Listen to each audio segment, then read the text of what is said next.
नमस्कार, स्वागत है आप सभी का न्यूज 18 राजस्थान पर। मैं हूं आपके साथ हेमंत कुमार और आप देख रहे हैं प्रदेश हमारा बुलेटिन। शुरुआत करेंगे बड़ी खबर के साथ, जहां टोंक में कांग्रेस के पूर्व विधायक प्रशांत बैरवान ने विवादित बयान दिया है। भारत की तुलना उन्होंने पाकिस्तान से करते हुए कहा कि भारत और पाकिस्तान की डेमोक्रेसी में ज्यादा फर्क नहीं रह गया है। प्रशांत बैरवान ने कहा कि पाकिस्तान में मिलिट्री राज है और यहां भी नेता मिलिट्री राज चला रहे हैं। प्रशांत बैरवान ने ईवीएम पर भी सवाल खड़े किए, कहा कि 370 और 400 पार का आंकड़ा पहले ही कैसे दे सकते हैं। बैरवान ने कहा कि 2 चुनाव आयुक्त छोड़कर चले गए, शायद बीजेपी कोई गड़बड़ी करवाना चाहती होगी। ये बात उन्होंने निवाई में कांग्रेस के प्रत्याशी हरिश्चंद्र मीणा की चुनावी सभा के दौरान कही। मैं समझता हूं पाकिस्तान और हिंदुस्तान में कुछ ज्यादा फर्क नहीं रह गया डेमोक्रेसी के अंदर। इतना सा फर्क है, वो तो मिलिट्री राज चला रहे हैं, यहाँ पे ये अपने नेता मिलिट्री राज चला रहे हैं, दिखाने के लिए लोकतंत्र में जिताते हैं। और मुझे अभी भी कह रहा हूं, आगे भी वो भरोसा नहीं है। तो वहीं बीकानेर में कांग्रेस के प्रत्याशी गोविंद राम मेघवाल ने नामांकन प्रस्तुत किया। गोविंद राम मेघवाल के समर्थन में नामांकन सभा का इस दौरान आयोजन किया गया। सभा में पूर्व मुख्यमंत्री अशोक गहलोत, प्रदेशाध्यक्ष गोविंद सिंह डोटासरा और प्रदेश प्रभारी सुखजिंदर सिंह रंधावा भी मौजूद रहे। इस दौरान गोविंद सिंह डोटासरा ने कहा कि देश खतरनाक दौर से गुजर रहा है, लोकतंत्र खतरे में है और संविधान की धज्जियां उड़ाई जा रही हैं। वहीं पूर्व सीएम अशोक गहलोत ने हेलीकॉप्टर से आने से रोकने को लेकर अर्जुन राम मेघवाल पर हमला बोला। कहा, अर्जुन राम मेघवाल केंद्र के मंत्री हैं, देश भर में चुनाव में हेलीकॉप्टर और प्लेन चला रहे हैं, लेकिन बीकानेर की बाउंड्री में हमें आने नहीं दिया जा रहा है। इससे कई शक पैदा होते हैं, उनकी सरकार को इसकी जांच करनी चाहिए। उन्होंने कहा कि ईडी और इनकम टैक्स जैसी संस्थाओं के माध्यम से लोगों को डराया जा रहा है। भाजपा हॉर्स ट्रेडिंग करने में लगी है, इसीलिए कांग्रेस को लोकसभा चुनाव में विजयी बनाए। वरिष्ठ नेता उनकी पार्टी 3 बार जीते हुए हैं। चुनाव चल रहे हैं पूरे देश के अंदर, हेलीकॉप्टर, फिक्स विंग, प्लेन सब चल रहे हैं। अचानक आप इतना आती है नहीं, आपको बाउंड्री मार नहीं सकते बीकानेर के अंदर। कई तरह के शक पैदा करते हैं। शक नहीं रहना चाहिए लोकतंत्र के अंदर, पब्लिक के अंदर। उनको चाहिए, उनकी पार्टी सरकार, उनकी गवर्नमेंट है, पता करें, जांच करवाएं, जब तक बताए क्या बात हुई थी। सब लोग शक कर रहे हैं कि अर्जुन मेघवाल जी ने मैनेज करके पता करें कि हेलीकॉप्टर नहीं आ पाया। हम लोग भी और जो लोग बैठी रही है, ये सब संजय हमारे लिए है। जो सुबह 11 बजे लोग बैठे रहे हैं, शाम तक बैठे रहे थे, तक तक मुझे इस बार पब्लिक ने संकल्प कर लिया, इस बार कोई आज देश में ही तरीके को वातावरण है। जब मैं भाषण ठोका ने, भाषण ठोकर रात में जावा जना क्या का फोन आवे कि भाई जी थोड़ा कंडा बोलेगा बीजेपी के प्रति, ध्यान रखो, रात में ईडी इनकम टैक्स वाला नहीं आ जाए। तो एक घोषित आपातकाल है, ये बात ना अपन समझनी पड़ेगी। तो वहीं कांग्रेस के प्रत्याशी अनिल चोपड़ा ने आज जयपुर ग्रामीण सीट से अपना नामांकन पत्र दाखिल किया। इस दौरान युवा कांग्रेस के अध्यक्ष श्रीनिवास बीवी समेत दिग्गज कांग्रेसी नेता मौजूद रहे। इस मौके पर श्रीनिवास बीवी ने कहा कि जनता से अनिल चोपड़ा को जिताने की उन्होंने अपील की। उन्होंने कहा कि यह चुनाव देश के युवाओं के भविष्य का है, युवा नेतृत्व ही देश के भविष्य की तकदीर और तस्वीर तय करेगा।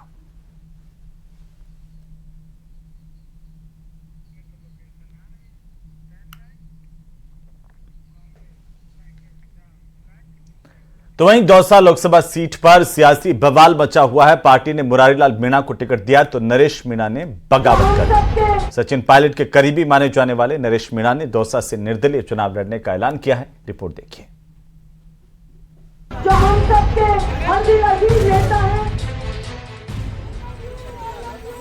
प्रदेश की दौसा लोकसभा सीट पर सियासी बवाल मचा हुआ है।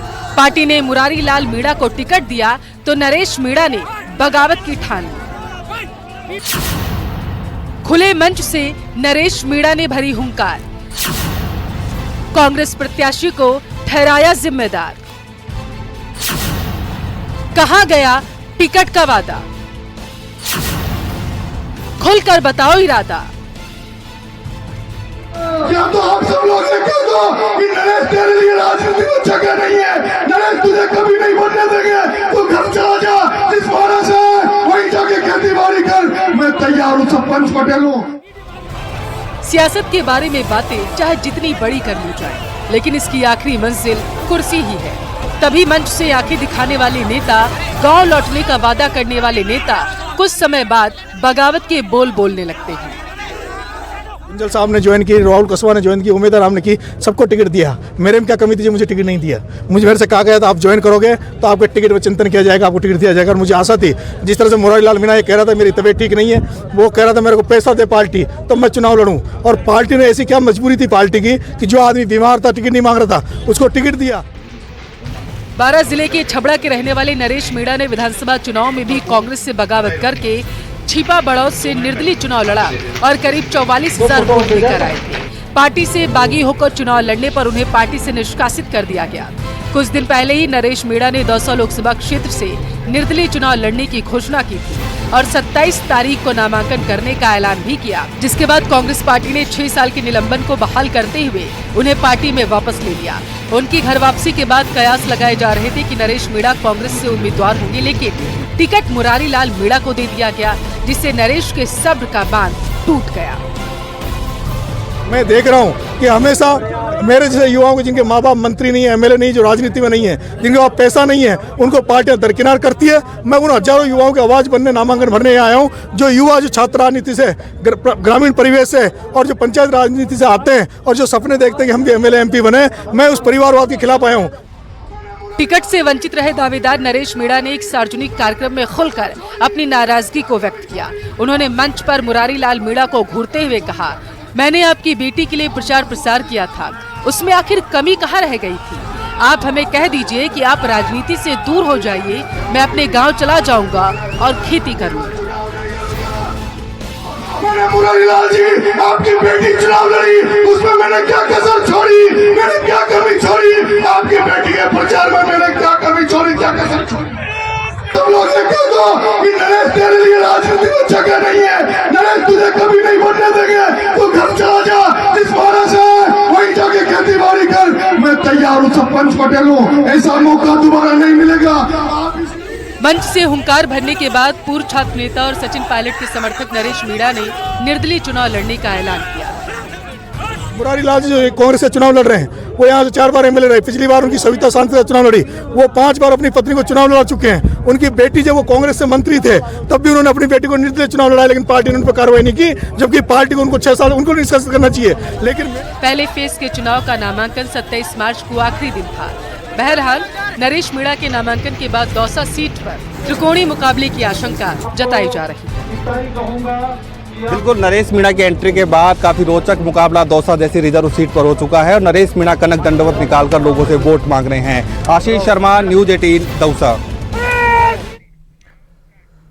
तो वहीं सीकर से सांसद और बीजेपी के प्रत्याशी स्वामी सुमेधानंद सरस्वती के जाट बोर्डिंग संस्थान को लेकर दिए गए बयान का विरोध अब तेज होता जा रहा है। जाट बोर्डिंग संस्थान ने प्रेस कॉन्फ्रेंस की और बयान की निंदा की है। वहीं चुनाव आयोग को भी उन्होंने शिकायत करने की बात कही है।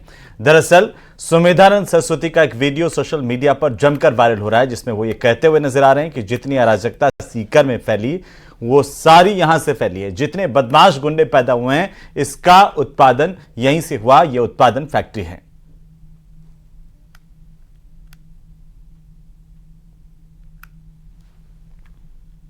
स्वामी सुमेधानंद द्वारा जो जाट बोर्डिंग संस्थान पर गंभीर किस्म के आरोप लगाए गए हैं, उनकी हम कड़े शब्दों में प्रतिवाद करते हैं, निंदा करते हैं। और यह संस्था पूर्णतः गैर राजनीतिक संस्था है। इससे पढ़े हुए हजारों लड़के, वकील, डॉक्टर विभिन्न सेक्टरों में कार्यरत हैं और रणमल सिंह जी जैसे शताब्दी पुरुष इस संस्था में पढ़े हैं, पोषित किया इसको, संचालित किया इसको। और हम चाहते हैं कि इस चुनावी राजनीति में इस संस्था को किसी भी तरह से नहीं घसीटा जाए। तो वहीं राजस्थान के रण में बीजेपी के बड़े बड़े नेताओं का जमघट लगने वाला है। प्रधानमंत्री मोदी से लेकर अमित शाह तक और जेपी नड्डा से लेकर के मुख्यमंत्री भजनलाल शर्मा तक चुनावी रैलियों और रोड शो करने वाले हैं। यानी कि मिशन 25 के लिए स्पेशल 30 तैयार है। रिपोर्ट देखिए।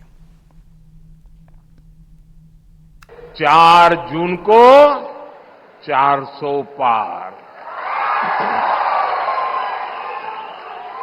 क्योंकि एक एक कार्यकर्ता से हमारे देश के यशस्वी प्रधानमंत्री नरेंद्र मोदी जी ने आह्वान किया है कि हर बूथ पर 370 वोट जोड़ना है, हर बूथ पर 370 वोट जोड़ना है।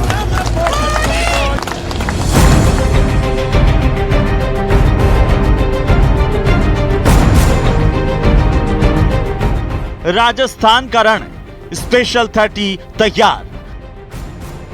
बीजेपी के स्टार 25 सीटों पर हुकार।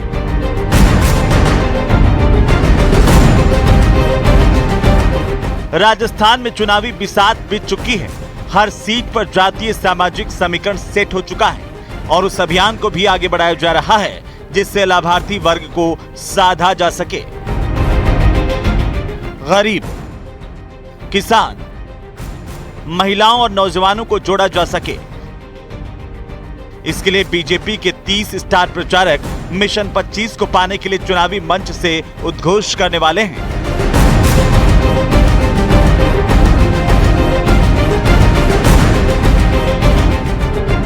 राजस्थान के बीजेपी के स्टार प्रचारकों में प्रधानमंत्री नरेंद्र मोदी, जेपी नड्डा, अमित शाह, राजनाथ सिंह, नितिन गडकरी, स्मृति ईरानी, भजन लाल शर्मा, योगी आदित्यनाथ, पुष्कर सिंह धामी, मोहन यादव, सीपी जोशी, दिया कुमारी, डॉक्टर प्रेमचंद बैरवा, वसुंधरा राजे, अर्जुन राम मेघवाल, सतीश पूनिया, राजेंद्र राठौड़ समेत किरोड़ीलाल मीणा और अनेक बड़े नेता शामिल हैं।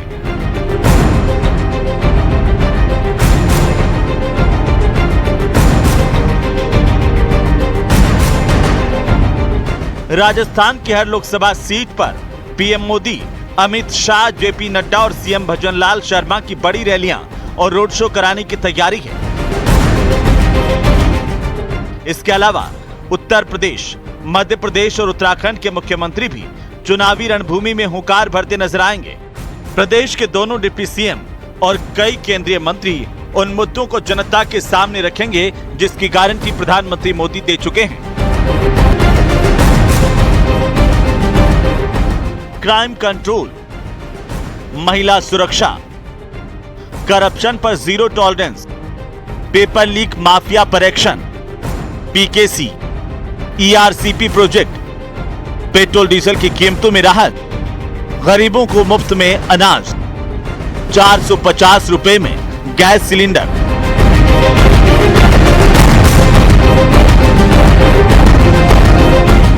ये वो तमाम बड़े मुद्दे हैं जिनके दम पर बीजेपी 25 में से 25 सीटें जीतने का लगातार दावा कर रही है और हर वर्ग, हर समुदाय को साधने की तैयारी कर रही है। हमारे गरीब कल्याण की योजनाएं, क्योंकि आपने देखा होगा 7 दशक से कांग्रेस गरीबी हटाओ का नारा दे रही है। यह नारा देश की आजादी के बाद प्रारंभ हुआ। यह नारा गरीबी हटाओ का नारा नेहरू जी ने भी दिया, इंदिरा जी ने भी दिया, यह नारा राजीव जी ने भी दिया, मनमोहन सिंह जी ने भी दिया। बीच में 1-2 लोग और आए, वो भी गरीबी हटाओ का नारा दे रहे थे। आज सोनिया जी भी दे रही हैं, राहुल जी भी दे रहे हैं, लेकिन आज तक किसी गरीब का भला इन्होंने नहीं किया और ये तुष्टीकरण के आधार पर चलने वाले लोग।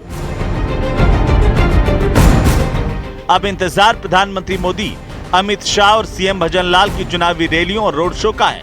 जब 25 सीटों को साधने के लिए तर्कस से तीर छूटेंगे तो निशाने पर इंडिया गठबंधन के नेता होंगे। Bureau report, news 18 Rajasthan.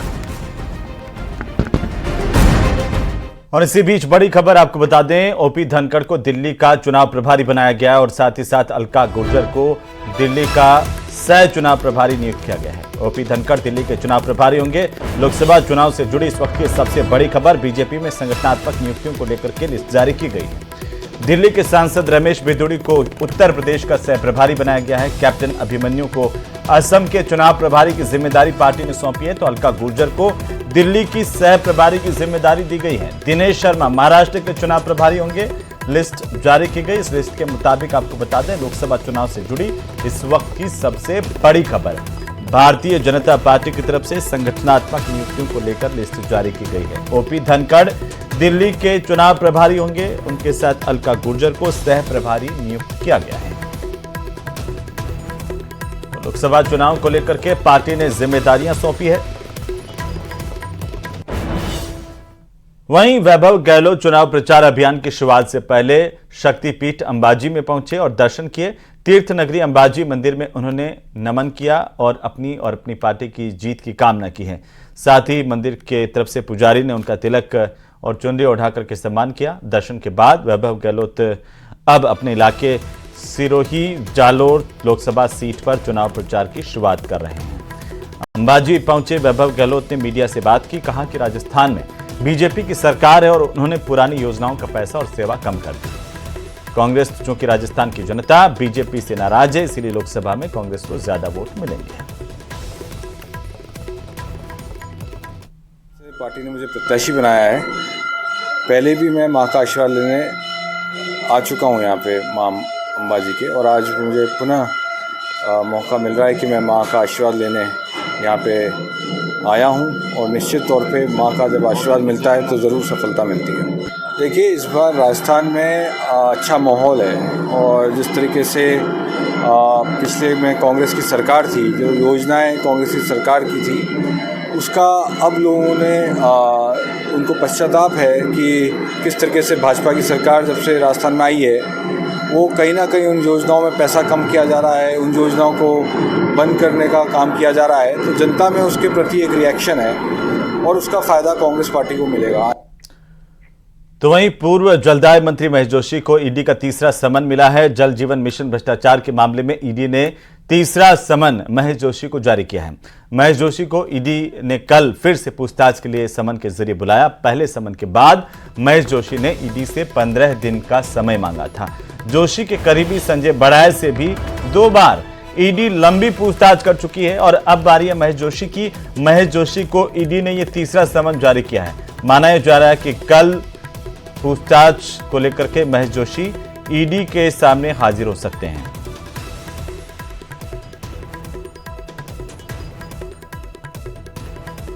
तो पूर्व जलदाय मंत्री महेश जोशी को ईडी ने तीसरा समन जारी किया है। जल जीवन मिशन भ्रष्टाचार के मामले में ईडी ने महेश जोशी को तीसरा समन भेजा। महेश जोशी को ईडी ने कल फिर से पूछताछ के लिए बुलाया। इससे पहले भी ईडी समन जारी कर चुकी है।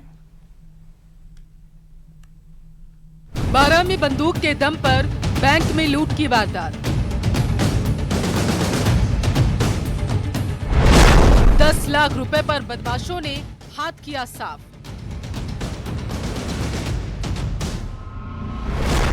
सीसीटीवी में कैद हुई लूट की वारदात।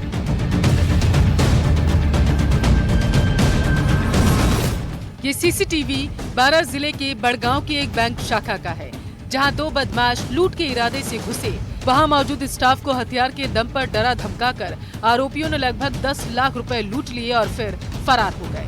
तस्वीरों में आप देख सकते हैं कि बदमाश कैसे बीच बीच में स्टाफ को डराने के लिए फायर भी कर रहे थे, और बाद में कैसे दोनों बड़ी आसानी से फरार हो जाते हैं। बताया जा रहा है कि बैंक मैनेजर कुछ देर पहले ही कैश लेकर बैंक पहुँचा था। अच्छा, कैश काउंटर के पास गए, मैं चल कर घुस करके जो है उसने बोला कि जो है हाथ ऊपर कर लो। अच्छा, जब तक मैं थोड़ा सा खड़ा होगा सिर्फ मेरे को दिया, और उसका फिर मैं गिर गया कुर्सी से। फायरिंग भी की हुई, उन्होंने बताया फायरिंग किया है। बैंक में लूट की वारदात के बाद मौके पर पुलिस पहुंची, जांच में जुट गई है और पता लगाने की कोशिश की जा रही है कि आखिर बदमाश थे कौन। बदमाशों ने मास्क पहना था, जिसकी वजह से उनकी पहचान नहीं हो पा रही, लेकिन पुलिस आसपास लगे सीसीटीवी भी खंगाल रही है ताकि आरोपियों की पहचान जल्द हो सके। बैंक है बड़गांव का, जो हमारे शेषवाली पुलिस स्टेशन का एक गांव पड़ता है। यहाँ पर यूको बैंक में सुबह 2 अज्ञात व्यक्तियों ने, जो नकाबपोश थे, अंदर आकर के और लगभग 10,75,000 मुख्य राशि ये लोग बताएंगे, वो जो है बंदूक के नोट पे फायरिंग हुई थी। हाँ, उन्होंने एक फायर किया था डराने के लिए, कोई हताहत नहीं हुआ। दिन दहाड़े बैंक में हुई 10 लाख की लूट से इलाके के लोग सख्ते में हैं, लेकिन जिस तरीके से बैंक में सिक्योरिटी की कमी देखी जा रही है, वो अपने आप में बड़ी लापरवाही है। बारां से न्यूज़ 18 के लिए विपिन तिवारी की रिपोर्ट। तो बारां की वो तस्वीरें आपने देखी जहां पर दिन दहाड़े बदमाश बैंक में घुसे और डरा धमकाकर 10 लाख रुपए लूट करके फरार हो गए। पुलिस फिलहाल जांच कर रही है और इसी के साथ इस बुलेटिन में फिलहाल इतना ही। आप देखते रहिए न्यूज़ 18 राजस्थान। नमस्कार।